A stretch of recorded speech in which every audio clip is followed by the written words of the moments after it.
1. I'm a college student, working at this local Thai spot in my downtown area for about 7 months. Owner is Thai, the lead server and bartender are Thai, as well as all of back of house. They've all been working together for a long time, and I'm very much an outsider who's had to earn some respect there and find my footing. And I have. I'm a good employee. I'm very respectful and get along well with everyone. I go on each day and keep myself constantly busy. I take good care of my tables and I'm attentive. I get a lot of good reviews from customers and I'm overall becoming more efficient each day. I'm not perfect, but I think the lead server would agree I go in there and work hard every shift. I don't know what's been going on recently, but there's been a huge shift in the environment. Owner has gotten evidently much more impatient, micromanagerial, and short with specifically me. It's just been building up for the past weeks, and is getting very unavoidable and uncomfortable. First, I noticed the owner was very strange about my fall semester schedule about 3 weeks ago. They were basically not happy with how I chose my classes. Waited until after they'd known I'd finalized my schedule to tell me that I needed to be available specific days, and overall just acted very out of character towards my extremely flexible schedule. Second was 2 weeks ago, when the lead bartender told the owner I was giving free coffees to a table. This led to a very serious meeting with the three of us that I think was uncalled for because it was a misunderstanding, with no unpaid-for coffees. Third was last night. We were slammed with one of the busiest nights this summer, and while it wasn't amazing, it could have gone much worse. Another very serious meeting was called for all of front of house, and the owner and lead bartender took charge, and it was obvious that 75% of what they were saying was not subtly directed at me. It was super frustrating and uncomfortable and wasn't a real meeting, but berating and being talked at. I'm feeling very consumed and gaslit because I genuinely don't believe that there has been a sudden decline in my performance to warrant this treatment from management. I feel very targeted and singled out and like they're going to draw their own conclusions. This has also been an environment where many of the employees have shown disdain towards non-white and non-Southeast Asian people, and I mean a lot of people and racial profiling that makes me sick. I'm Mexican-American, and I don't care how normalized it is in this industry to racially profile guests. I don't do that, and I don't mess with it, and I denounce it. And I just suddenly feel almost ignorant for never having imagined how that would have affected my employment there, and never considering how I am perceived. And it's really on my mind now because I'm currently the only employee who is not Thai or a white guy.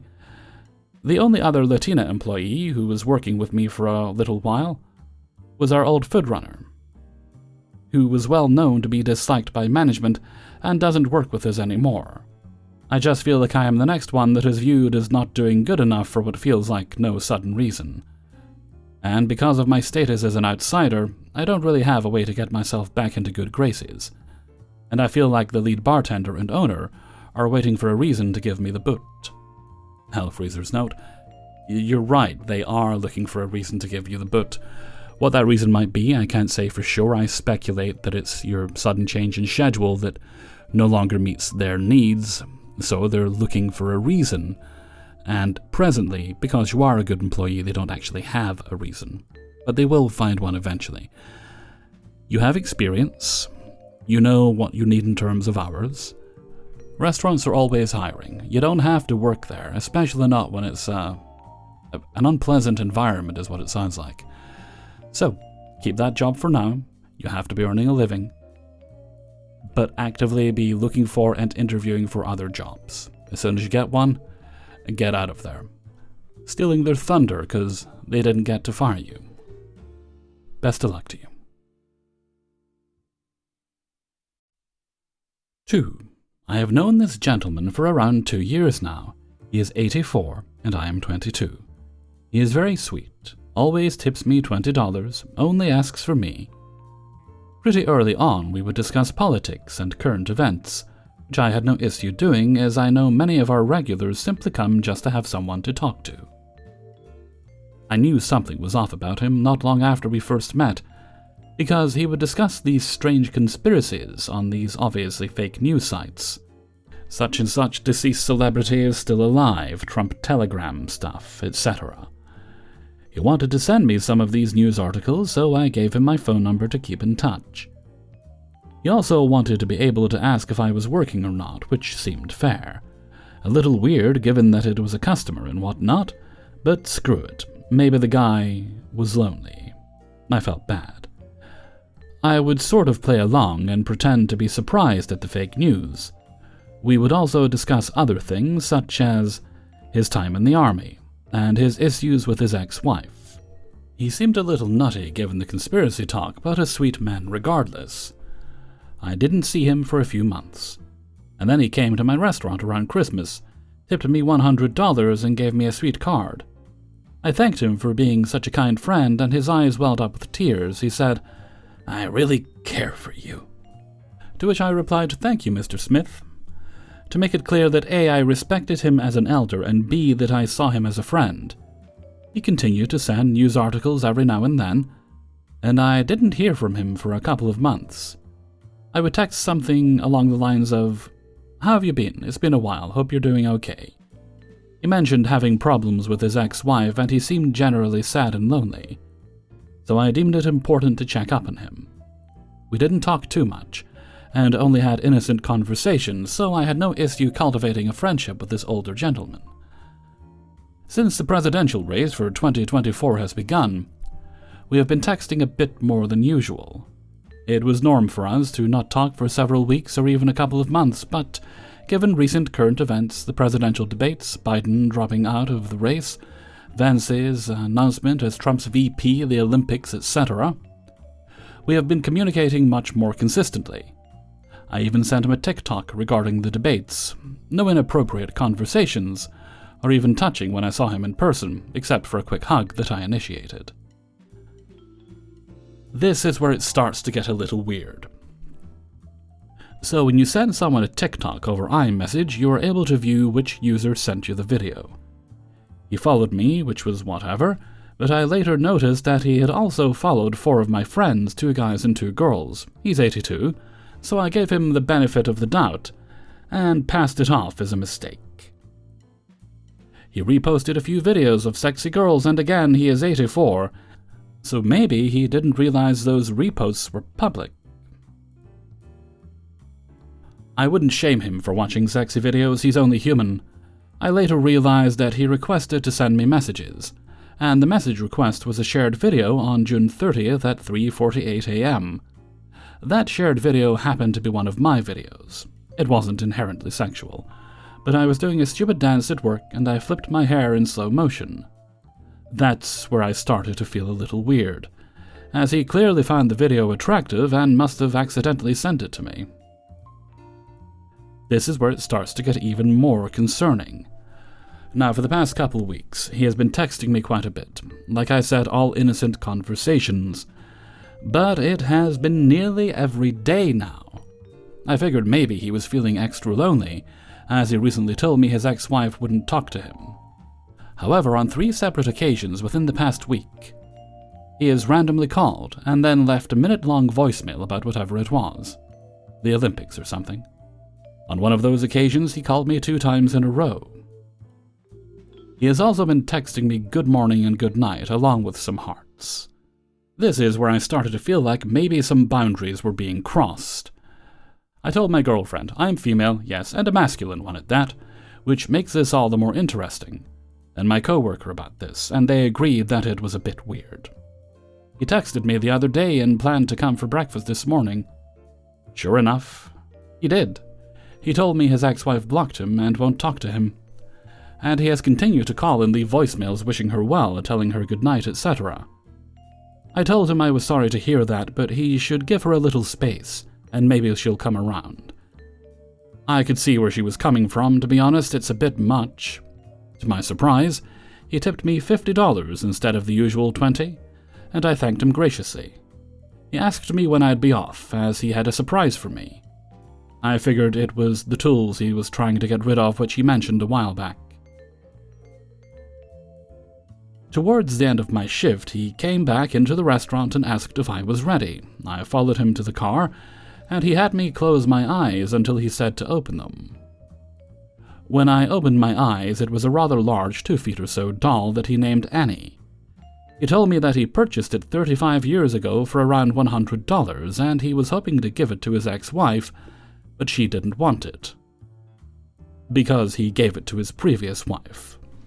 I was pretty creeped out about it at this point, and I had no use for a doll as a 22-year-old masculine-presenting woman, but I thanked him, as this seemed to be a pretty important possession of his. It is now currently sitting in my car. I'm not sure what to do with it. I don't want to be rude, but maybe a child would love it, or I could take it to an antique shop. I am honestly afraid to take it inside, as my coworker warned me that it could be haunted. Not really into that stuff, but you never know, right? I texted him afterwards, thanking him for the generous tip and the meaningful gift. He told me I was a special lady, and that he wished it could have been more, the money, I'm hoping and assuming. I'm honestly not sure what's going on here other than the fact that he may have fallen in love with me over time. I have checked up on him and showed concern about his problems, but I did not mean it as more than a friend. After all, he has 62 years on me. He has been respectful, but the random and excessive calls lately, plus the doll, have really started to make me uncomfortable. I don't want to be rude. I have never minded his friendship or the texting back and forth, but I can't help but feel creeped out here. Am I wrong for feeling this way? Is he crossing the line? Advice? Update. 2nd of August, 2024. While on my nightly walk last night, my senses began to heighten as night fell, and I became instantly creeped out. Something about that doll sitting in the back seat did not sit right with me. As it became darker, I started thinking of the worst possible scenarios. The doll had a tracker in it, the doll was hunted, etc. I called my good friend, and since he has a friend who is into the paranormal, he deemed the doll being haunted entirely possible. He kept asking questions. Did you take it inside? No, it stayed in my car in the garage. Has it moved, etc. I then decided that I would be getting rid of the doll that night. I frantically sped over to his house, picked him up, along with my friend and her boyfriend, who were in the neighborhood. I explained to them this entire situation, and while the doll probably wasn't haunted, they agreed that this man was acting really weird. Haunted or not, the doll was not going to stay at my house. I drove to a Goodwill about 40 miles away to reduce the possibility of him finding the doll, and left it by the drop-off center. My friend's boyfriend strongly felt that I should give the doll back as it meant something to my customer, but I figured that would do more harm than good. Last night, from about 8 to 10 p.m., my customer texted me a total of 20 times. A night and day difference compared to texting every few weeks. All innocent topics. Here's a picture of me when I was in the army. These are my 3 daughters and my ex-wife. But the frequency of the texting has become way too much. I did not reply. This morning, he asked if it was me who walked by his house. We live in the same neighborhood. With regard to dealing with him moving forward, I plan on creating some distance between us by not replying to messages. Maybe a hello back here and there, once he scales it back. I have blocked the TikTok account. I'm sure he won't notice, as he doesn't seem to know how to use it anyway. If he comes in to eat, I plan on casually mentioning being in a casual relationship in case he does have any romantic feelings towards me. I want to do this in the kindest way possible because I have cultivated a friendship with him over the past 2 years. If he doesn't seem to get the hint about messaging, I'm going to say something along the lines of, "Hey, I'm glad you're doing well, but I would appreciate it if you scale back the messaging as I'm very busy." If he can't respect that, well, I did what I could, so I will block him. If he can't respect the relationship, I will sever ties and tell my boss not to put him in my section, as that would be an undeniable creepy advance. I have definitely learned from this situation, and I will not be giving out my information to customers in the future, no matter how kind they seem. From now on, I will tell people I'm not allowed to give my number, socials, etc. to customers. My work life and personal life will be separate from now on. I greatly appreciate everyone's input in this uncomfortable situation. Elfreezer's note: I think you're definitely on the right track about scaling back contact. There's no point lecturing you on giving out your information. You've already learned that lesson. At least it was in possibly the gentlest way to learn that kind of lesson. There are far worse ways that could have gone. I think, in the end, he's an old man, a lonely old man who has not recognized the boundaries he's crossing, if we're giving him the benefit of the doubt. But you have a right to your comfort in your place of work. You have a right to not worry about haunted dolls or other things sneaking into your home and causing trouble, however kindly the gesture might have been meant. And he did give the doll to you, so it really was up to you what you did with it. Giving it back to him would definitely have been the cruelest response there. At least this way he gets to think you enjoyed it. I hope it works out for you, and he learns to respect your boundaries a bit more, and that he gets to live in blissful ignorance about the doll. 3. I've been a server for over 6 years now, and it's finally happened. I got my first bad review, and it's awful. We state in our menus that servers need to be informed of any allergies or dietary restrictions. I had an 8 top the other week that came in. One of the guests was a woman who ordered our catfish meal. At the end of the meal, she called me over and started yelling at me that her dish, that she had already eaten half of, has pork in it, which goes against her religion. She shamed me for not warning her about it and made me call my manager over. I pointed out that we need to be informed of dietary restrictions, and she started yelling that it isn't a dietary restriction, but a religious one. We comped her meal, apologized a bunch, and offered free dessert. They tipped me $10 on $180 and left. The next day I saw a review on Google where the same woman called me racist for not telling her about the pork when she ordered, making sure to mention that she was a black woman wearing a headscarf and that it was my fault because I should have known. I don't ever make assumptions about guests because that's not my place. And now this woman is shaming me on the internet because of it. I'm pretty bummed though, because she used my name in the review and it makes me look awful. Even though she never once mentioned this restriction until the meal was over. But hey, I guess you can't win them all. For further clarification, no, it does not say on the menu that there is pork in the dish, which I know it should. But my management is terrible and lazy, and they don't care to update it. No matter how much I've bugged them about it, it does mention that there's occasional andouille sauce on the dish, and many Cajun dishes include pork. But it doesn't say on the menu that there's pork. I would love for my manager to respond and defend me, but once again they're lazy and don't care, unfortunately. The good news is that I've been job hunting for a few weeks, and anyways, I'm getting out of there as soon as possible.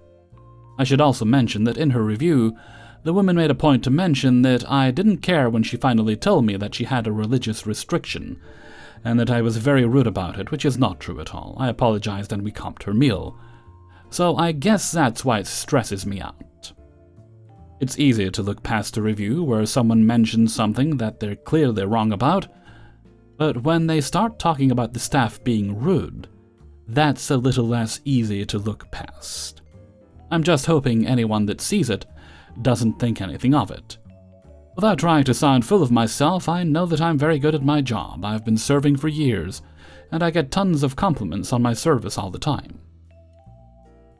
I guess this just hit hard because I'm not used to getting bad reviews, but I'm leaving this job soon anyway, so I've decided not to let myself lose any sleep over it. Anyway, thanks for listening to me complain. 4. I'm going to be as transparent and as objective as possible. I hate people who don't own up to their mistakes, playing victim when they are clearly the instigator of their problems. However, in this situation, where I get let go, I believe it is taken so out of proportion. Please tell me what you guys think objectively so I can stop kicking myself into this guilt trip unless it is my fault. For a small environmental image of the area, I work at a restaurant that includes a full bar that revolves around live music every night. We don't usually have a turnover rate because it's typically a show where people sit down and watch the whole show enjoying their dinner and drinks. Usually, 5 servers are on the floor with a section that includes about 25 to 45 people, depending on the night and who's performing. It gets super chaotic when all the people come in at once, but after you serve them their food and drink, it's super light work. In this story, the day of my reckoning, it was a Tuesday night. I covered a co-worker's shift since I am never scheduled for Tuesdays, and it's a relatively dead day. You get about 15 to 25 folks in your section, with just 2 servers on the floor. However, this Tuesday had a 40-people business party, 15-person birthday party, along with about 45 people who walked in to see the show. So it was considered super busy for just 2 servers without a food runner. Definitely understaffed on this night. Thank God we had a bartender. The owner is always there, basically does the manager part. However, he just watches and doesn't help the floor at all, which is fine. He owns the place, so I'm not complaining. He also enjoys bringing his dog in without a leash. Please keep this in mind for the big problem down the road. It was smooth sailing from the start till the end. My coworker and I were doing well with the cards we were dealt on this day. I was dealing with my 40 people on the floor relatively well, and she was taking care of the birthday party along with the 40 people party. It was about time to wrap up as the performers ended their set, and this family had walked in to have dinner about 15 minutes before they finished the performance. I got them their food, and went to clean up the rest of my tables, as well as pay them all out. Our point-of-sale system is super outdated. We still have to insert the credit card and paper comes out to sign for their tip and signature. So it takes a good 2 to 3 minutes to get each one ready. I go back and forth grabbing checks and bussing tables like normal, and checked on the family that walked in recently. Took their dirty plates while leaving one for one of them to snack on the rest of their dish. This is where it goes down. The owner's dog is now loose. She does this every night, where she goes around begging for food from the customers literally every night. She came up to the family that sat down last and jumped up on the boy who was still snacking on his food. I saw this and I had to bring her down because that's gross, you know? I'm pretty sure that's a health hazard or something. They insisted it's okay because the boy likes dogs. I left her there with them and said, okay. I asked if the boy was done with his food and he said no, he's still working on it. So I left it there. Took the other plates and went to go do their check. The owner tells me aggressively to get the plate, and I told him they're still working on it. He didn't say anything. So I went to go finish their check, and a minute later comes up to me, actually yelling so rudely to go get the plate. I told him I'm finishing up the check for them, but he started cursing at me and said, no, I told you now 3 effing times to get the damn plate. So I stopped my payment, went to get the plate, and in passing he was cursing, saying, Jesus man, what the F, I tell you to go get the effing plate because of the dog. I go to get the plate since the boy was done, and brought it, tossed it to the back. Then he said, see how she's gone from the table. Then he was yelling at me to get his drinks from the table, which I was not assigned to. My coworker was. He told me that I'm not bussing at all and exaggerates stuff in that regard. But I literally was bussing so hard my coworker's party and all of my tables. I was just annoyed at the fact that all this was happening while I was paying people out, and I was pretty behind since there were so many folks wanting their check at the same time. My coworker heard all of that, and the owner even told her that he needed to leave because he was so angry he had to tell me to do all that. He texted me the next day to tell me there wasn't enough sales for my next 3 shifts, which thankfully I didn't need because I was going on a trip. Ha! Then the next week came, and he called me to tell me he was letting me go because I was not up to par with where I should be for how long I was there for. I've been there for about 6 months, and I could objectively say I work my butt off, I bus hard, help my coworkers out whenever I can. I cause no drama. I make above average sales, and I never even got a warning in my performances. I'm still yet to come pick up my final check. I want to tell him what's on my mind and the true reason. I think he's so unreasonable and emotional for this. So, all this because of that wretched Tuesday night and because of his dog on the table. Did I deserve to be fired because of this? Hellfreezer's note.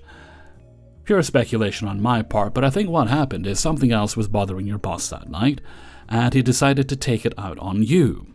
Now he is very embarrassed about his actions, and instead of acting like a grown-up and apologizing and explaining why he did what he did, and trying to make it up to you in some way, he's chosen to fire you so he doesn't have to face the consequences of his actions.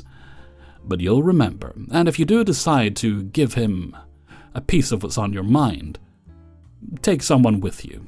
He sounds like the angry type, just for your own protection. 5. A woman and her husband came in and sat themselves. We close one side of the restaurant early and the other side is open until we close. They decided to seat themselves on the side that was closed, so obviously no one knew they were there. Eventually, the lady started cussing out my manager, saying no one has come to take her order in 30 minutes. I was the lucky server who ended up having to take them. We moved her to the other side of the restaurant since everything was already shut down on her side, and she threw a fit about that.